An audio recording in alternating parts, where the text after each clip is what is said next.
Salut à tous, bienvenue à votre Quoi de Neuf quotidien sur Zouk TV, une émission que vous attendez régulièrement, avec aujourd'hui un secteur assez particulier que nous allons aborder, le secteur de la santé. Ok? Le pays est-il en bonne santé? Est-ce que nous avons des moyens, n'est-ce pas? Et j'ai à mes côtés le secrétaire général de l'UGTM Santé, M. Serge Haribo. Serge, bel bonjour. Oui, bonjour à tout le monde. Hein. Oui. Alors, j'ai sorti déjà la formule, la santé, eh ben, la Martinique se porte bien côté santé. Est-ce que c'est une réalité, ça? Alors, se porte bien, non. C'est-à-dire que, bon, une bonne fraction de la population, j'espère, se porte bien. D'ailleurs, on va leur souhaiter de continuer d'avoir cette bonne santé le plus longtemps possible. Mais les moyens pour que la population puisse véritablement avoir tout ce qu'il faut à sa disposition en termes de services publics n'est pas là. Ça, depuis la dernière fois qu'on s'est vu, il n'y a pas eu d'amélioration. Surtout que concernant des sujets comme les urgences, on a vu ça pendant les grandes vacances, ça s'est très mal passé, des délais d'attente importants. On a dû relancer encore la direction sur ces problèmes-là, et la direction générale de l'ARS nous a répondu en disant qu'ils allaient lancer une enquête administrative. Pourquoi? Parce que premièrement, nous avons eu des informations concernant une enquête qui a été réalisée auprès des hôpitaux de Paris. Et cette enquête-là donnait comme piste de solution pour les personnes âgées de faire attention, parce que le fait de laisser les personnes âgées coucher sur un brancard pendant 48 heures, 24-48 heures, augmentait leur chance de perte de vie. Voilà, clairement. Et qu'il fallait prendre des dispositions pour avoir des lits, parce que coucher sur un brancard, c'est pas une bonne disposition. Et puis deuxièmement, ne pas prendre en charge rapidement les personnes qui ont plus de 65-70 ans dans un établissement, alors qu'on n'a pas encore donné le diagnostic. Et c'est ça, pour ça qu'ils disent, il faut une rapidité de prise en charge, et nous avons donc écrit à l'ARS pour que l'ARS tienne compte de ça. Et... Alors, excusez-moi, Serge, parce que vous avez parlé des urgences, par exemple. Ces jours-ci, on sait quand même qu'il y a eu pas mal d'accidentés, etc. Est-ce que c'est... Le signal d'alarme, il est déjà tiré depuis un moment? Ah, depuis un moment, et régulièrement. D'ailleurs, il y a eu des mouvements aux urgences du CHU. Le personnel a déjà plusieurs reprises, cette année au moins 2 fois, tiré la sonnette d'alarme sur le manque d'effectifs. Il y a toujours cette situation problématique. D'ailleurs, pendant la crise là, sociale, oui, ils ont déclenché le plan blanc, et encore une fois, l'ARS a fait demander des renforts. Donc ça montre bien qu'on est en difficulté. Oui, ils ont demandé des renforts, puisqu'il y a une équipe de renforts qui est là pour tenir en fonction des difficultés. Ouais. On sait que de façon chronique et régulière, les urgences, et il n'y a pas que les urgences en Martinique, partout en France c'est comme ça, il y a des grosses difficultés à voir le nombre de médecins déjà, et le nombre de soignants à disposition des patients. Ouais. Et alors, ça c'est quelque chose de crucial aujourd'hui. Alors justement, il faut faire quand même un certain distinguo. Donc, tu m'as parlé des médecins urgentistes, et il y a un personnel spécialisé, donc également aux urgences des infirmières, tout un corps médical qui est spécialisé. Est-ce que justement ces gens-là se plaignent? C'est pas le tout d'iniba problème, non? Est-ce qu'ils plaignent quoi? Oui, ils se plaignent. Hein. C'est-à-dire qu'ils disent qu'ils ne peuvent pas prendre en charge correctement le patient, ouais, parce qu'il n'y a pas assez de monde. Il n'y a pas assez de moyens ou de monde? Il y a déjà est-ce qu'il y a assez de chambres? Il n'y a pas assez de moyens, puisqu'il y a des gens sur les brancards, c'est qu'il n'y a pas de... Ce qu'on appelle les lits d'aval, c'est les lits qui après les urgences, il n'y en a pas suffisamment. Donc ce qui fait que les gens restent plus longtemps dans les urgences, et à certains moments, c'est l'embouteillage. Il y a trop de gens qui se retrouvent dans les couloirs des urgences. Il y a très peu de lits à disposition. Donc, ce qui veut dire que les urgences, c'est pas un service d'hospitalisation, hein, c'est un service de diagnostic, passage, et après, les gens vont en hospitalisation selon la pathologie concernée. Ouais. Donc, s'il y a des interventions chirurgicales, par exemple, on a une difficulté derrière parce qu'il n'y a pas suffisamment de chirurgiens. Ou alors que le nombre d'interventions possibles dans la journée, en comptant déjà les interventions régulées qui sont prévues, quand il y a des urgences, des interventions, les gens attendent avant de pouvoir avoir une place en chirurgie et passer au bloc opératoire. Mais justement, mesdames et messieurs, effectivement, lorsque vous êtes allés aux urgences, tu vois, tu passes derrière, et puis il y a le couloir. Et puis il y a des gens couchés. Couchés, tout le long du couloir, tout à fait. Et ça continue toujours, ça continue toujours, mais oui, on n'a pas mis à disposition. Ils ont essayé de faire libérer plus rapidement les lits. Donc il y a une note de service de la direction qui demandait de libérer les lits d'hospitalisation. Ça veut dire renvoyer chez les gens. Allez, voilà. Comme à peu près à la maison. Et puis à peu près bon, vous rentrez chez vous. Donc c'est un peu liquider les soins un peu. Ça, c'est pas normal. C'est-à-dire que normalement, la personne, on doit vérifier qu'elle est en état de rentrer à la maison, d'être prise en charge après par d'autres soignants, des infirmières à domicile, les soignants à domicile. Et là, quelquefois, c'est les essuie-glaces. La personne rentre chez elle trop tôt et elle va revenir après à l'hôpital.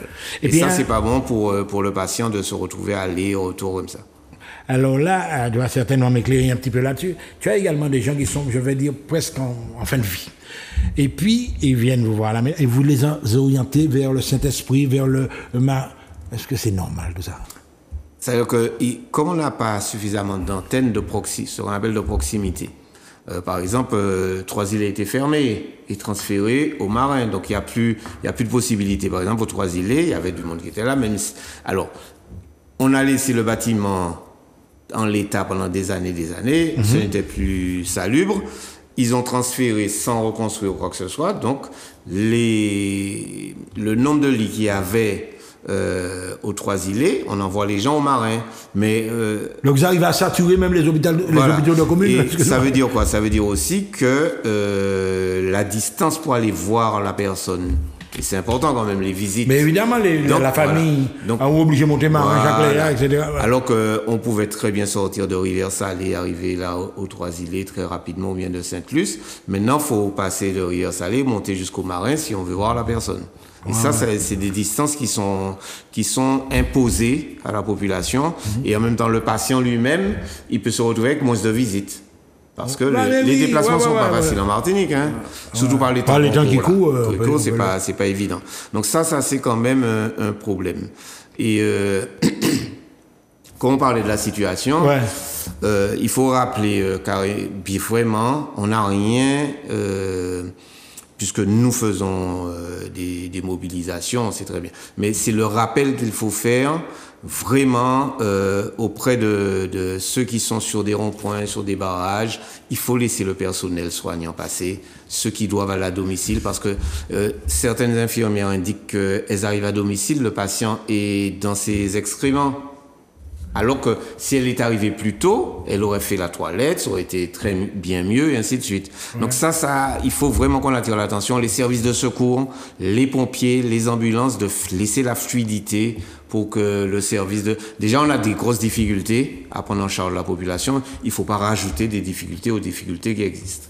C'est surtout ce conseil-là que nous avons et cette demande que nous formulons auprès de ceux qui font des barrages. Une fois j'ai entendu justement, est-ce qu'il faut présenter par exemple une ordonnance non. Lors des barrages? Parce que souvent on fait comprendre aux gens qu'il faut montrer quelque chose. Non, il y a les gens on a des difficultés pour donner des rendez-vous.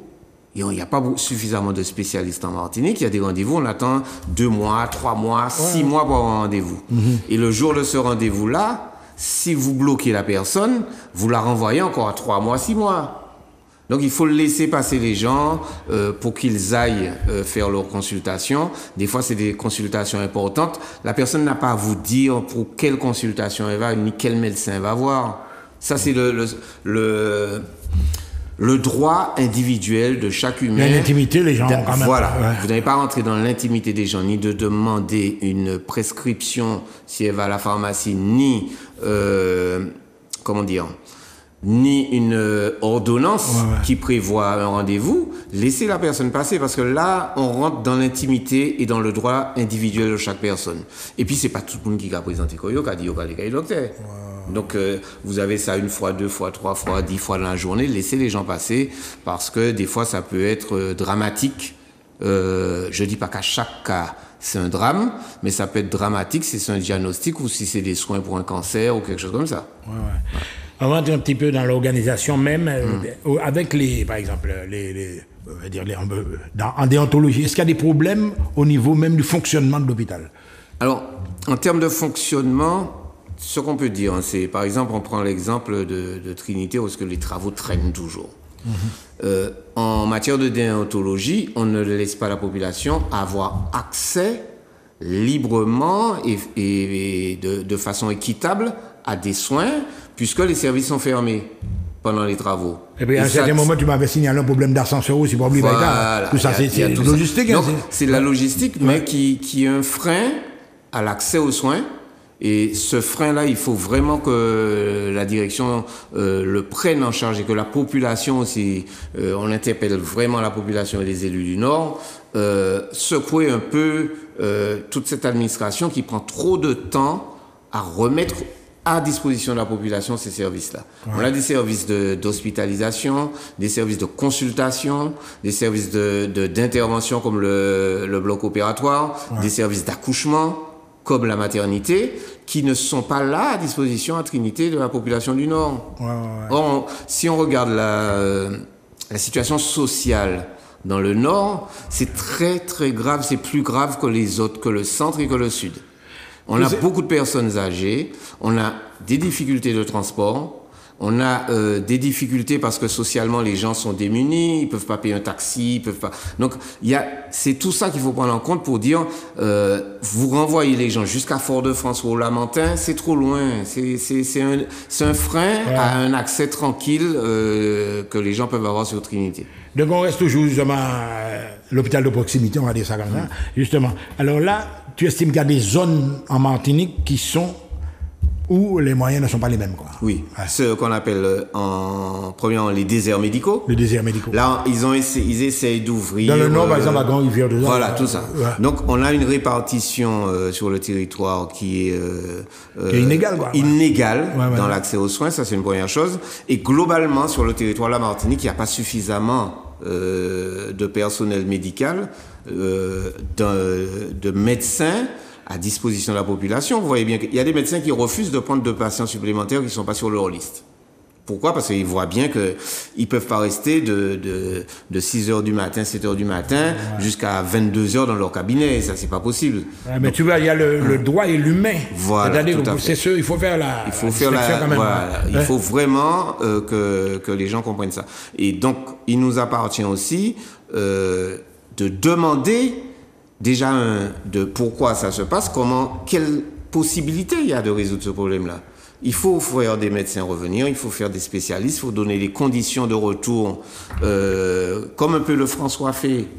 Wow. Le François a ouvert dernièrement encore un centre médical et dans lequel c'est le début, mais c'est ça qu'il faut faire. Il y a des médecins spécialisés, ophtalmologistes et ainsi de suite qui à tour de rôle vont faire des consultations dans ce centre-là pour rapprocher. C'est plus pratique pour les gens. C'est plus pratique pour les gens de la région. Spécialistes, etc. Alors, c'est ce qu'il y a. Les retraités ont pris leur responsabilité, les médecins retraités, de participer à cette ouverture. C'est une bonne chose, c'est un exemple. Mais il faut faire appel déjà aux jeunes qui passent par l'école de médecine de Martinique, qui partent là-bas et qui ne reviennent pas. Ça, c'est une première chose. Et la deuxième chose, au niveau des autorités, il faut qu'on trouve le moyen, pendant une période transitoire, d'avoir des médecins qui soient dans ces centres de santé et qui permettent de rapprocher les consultations pour la population, les consultations de diagnostic immédiat. Voilà. Donc, tu m'as lancé une perche, hein. L'école d'infirmiers. Alors, souvent, on entend des interprétations diverses, etc. On aurait dit qu'il n'y a pas la même motivation pour les jeunes. Alors, ça vient de quoi? Oui, alors, on a tout intérêt très bien que tu poses cette question-là, parce que l'avenir de ces professions, parce qu'il y en a plusieurs, il y a les aides-soignants, il y a les infirmiers, il y a l'école aussi pour les sages-femmes, il y a l'école pour les kinés, bon, tout ça. On a ça ici. Et il faut vraiment que le problème posé par on va dire les étudiants, ça a été posé au niveau des infirmiers à un moment donné, ça a été posé dernièrement par les sages-femmes qui étaient en formation, du comportement auquel ils doivent faire face et elles ou ils doivent faire face vis-à-vis de leurs formateurs. Et je crois que ça aussi, ça peut être un frein, parce que quand les autres qui ont envie de faire cette profession-là entendent ça, ils se disent, bon, moi, je vais aller ailleurs, c'est un repoussoir, c'est pas la peine que j'aille là pour que j'attrape des cheveux blancs avant l'âge, parce que on va m'embêter, on va me qualifier de toutes choses. Là, il faut vraiment... Alors, la direction générale du CHU a dit qu'elle prenait ce problème-là et qu'elle allait faire en sorte d'intervenir.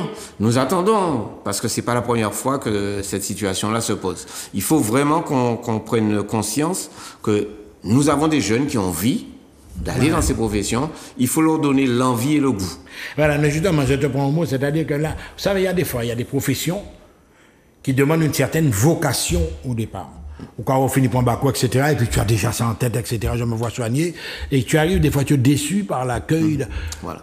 Par le phénomène de transmission même. L'ambiance dans la formation, si on n'est pas... Je ne jette pas la pierre à tous les formateurs. À tous les formateurs. Je dis simplement que les étudiants ont pointé un problème, parce que c'est passé sur les réseaux, sur Internet, balance ton... OK?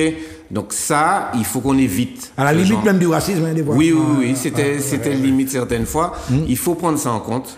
Il faut vraiment que la direction générale du CHU doit nécessairement comprendre que ce que les jeunes disent. On ne dit pas que c'est tout ce qu'ils ont dit qui est vrai, mais il faut les recevoir, il faut faire en sorte de donner cette garantie que la formation se passe correctement et que cette formation-là, n'importe qui a, comme tu dis, cette vocation de faire la formation, ne se préoccupe pas de ces 2 ans, 3 ans qui vont passer à l'école et qui va peut-être faire en sorte qu'ils vont arrêter, parce qu'il y en a qui ont arrêté. Il y en a qui ont arrêté, c'est pas normal. C'est pour ça que je te pose la question, c'est pas normal.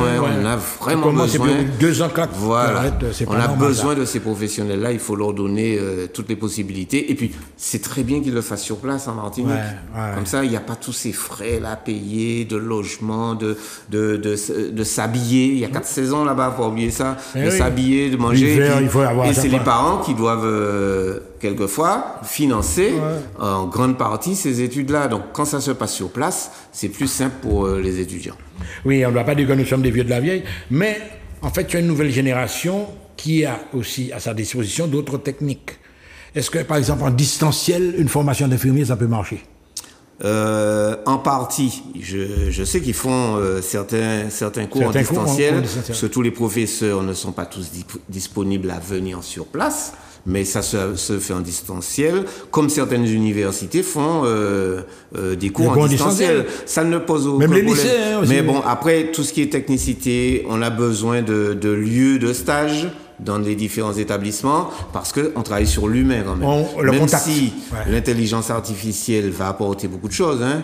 On a de la robotisation dans certaines interventions chirurgicales, mais la connaissance humaine et le transfert de connaissances peut s'allier avec les nouvelles technologies. Donc on peut avoir des cours en distanciel et puis certains cours pratiques qui se font sur place et que les étudiants peuvent concrètement avec un formateur voir les pratiques à utiliser. Donc ça se combine déjà, ces 2 façons d'enseigner. Alors il y a un volet que je voudrais aborder avec toi, parce que souvent les gens se trompent là-dessus. C'est le volet des libéraux. Alors, le cas des libéraux, est-ce qu'ils rencontrent les mêmes problèmes? Parce que là, c'est carrément une autre approche, là. Ah oui, c'est une autre approche, parce que c'est les professionnels libéraux. Alors là, je parle de ceux qui vont chez le patient. Les patients, Donc, il doit se déplacer pour aller. Si le patient ne se déplace pas. Alors que quand quelqu'un va en consultation, soit chez un médecin, soit à l'hôpital, il doit se déplacer. Donc là, c'est aller à domicile. Et aller à domicile, ça veut dire il faut conduire, puisqu'en Martinique, les infirmiers ne vont pas... donc il faut se déplacer. Donc ça rajoute une pénibilité. Attends, mais je vais t'interrompre justement. Tu sais qu'à certains moments, c'est mon qui a interprété ça pour du luxe. À un tel Go 4x4, à présent, il est libéral, etc. C'est un outil, finalement. À la limite, il faudrait peut-être que ces gens-là fassent une demi-journée avec un libéral pour comprendre que là où est-ce qu'ils vont pas des fois, parce que l'auto, il peut être belle. Pas les infirmiers, hein, je parle de la personne qui parle. Ou ni belle l'auto aussi, mais une des côtés où pas y aller. Alors que les libéraux doivent se déplacer, aller même si c'est à la campagne, même si c'est un endroit qui est boueux, ils doivent aller faire le soin, même si c'est difficile d'accès. Donc, ça veut dire ils font du kilomètre annuel. On ne peut pas imaginer le nombre de kilomètres. Donc, quand ils vont faire 5 interventions là, dans une matinée en des points différents, c'est venir chez la personne avec la voiture, repartir pour aller chez l'autre, et ainsi de suite, se déplacer. Et ils n'ont pas des patients qui sont nécessairement dans le même quartier, ça c'est pas vrai, ni dans la même commune. Donc c'est tous ces déplacements-là qui font que... C'est des circuits, l'essence cabrilée, voilà. Etc. Et puis, les voitures, il y a certaines voitures qui sont faites pour ne pas aller dans des parcours comme ça. Les petites voitures ne vont jamais tenir un an et demi avec... non, ça, à un moment donné, à ce rythme-là, non. Donc, alors, il faut bien comprendre ça. C'est pour ça qu'ils achètent des voitures qui tiennent la route. Non, parce que c'est honnête, ça, c'est que je fréquente les gens, etc. Bon, on va arriver on est déjà dans la dernière ligne droite, alors. C'est un bilan qui n'est pas tout à fait rose, hein. Alors là, c'est loin... Il y a encore beaucoup de travail à faire. Oui, il y a du travail à faire et je crois qu'il faudra qu'on réorganise ce qui avait déjà été demandé, c'est faire vraiment la conférence des besoins de santé en Martinique. C'est-à-dire qu'il faut que tous les acteurs, ça n'appartient pas simplement à l'ARS, aux instances de l'État, et il faut qu'on voit nous-mêmes aussi. C'est-à-dire que les municipalités, la CTM, de façon à avoir les besoins concrets, parce que on a une difficulté sociale. Vraiment, il faut qu'on comprenne qu'il y a des personnes, des Martiniquais, des Martiniquaises... Il y a des priorités surtout. Qui priorisent, la santé, c'est... Exactement. Et qui mettent de côté la question de la santé en disant... On va attendre, il faut boire, il faut manger, il faut s'habiller, il faut envoyer les enfants à l'école. Donc ça, on va voir ça après. Et qui mettent de côté certains soins ou alors certains contrôles qu'ils devaient faire. Il faut aller au moins une fois par an chez son médecin pour faire un contrôle, des choses comme ça. Donc là, il faut qu'on fasse très attention parce qu'on a un taux de pauvreté.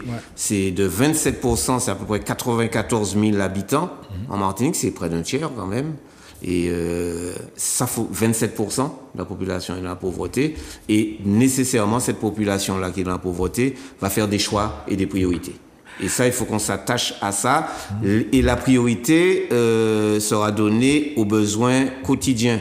Voilà. Et pas peut-être à la santé. Je ne sais pas, quelqu'un qui doit faire des soins dentaires, mettre un bridge ou un truc comme ça, c'est pas donné. Ça, il faut... Donc, c'est ça que j'appelle mettre de côté. Changer les lunettes. D'accord? Pour la vision. Alors que des fois, on dit, mais si la personne n'a pas les moyens d'avoir une couverture correcte, on sait très bien qu'est-ce que ça coûte. Hein? Voilà. OK. En tout cas, mesdames et messieurs, vous avez compris qu'il y a beaucoup encore à faire dans le monde de la santé. La Martinique est là. Nous avons besoin de nos soignants. En tout cas, ils sont là et ils sont fidèles au poste. À très bientôt sur ZUP TV.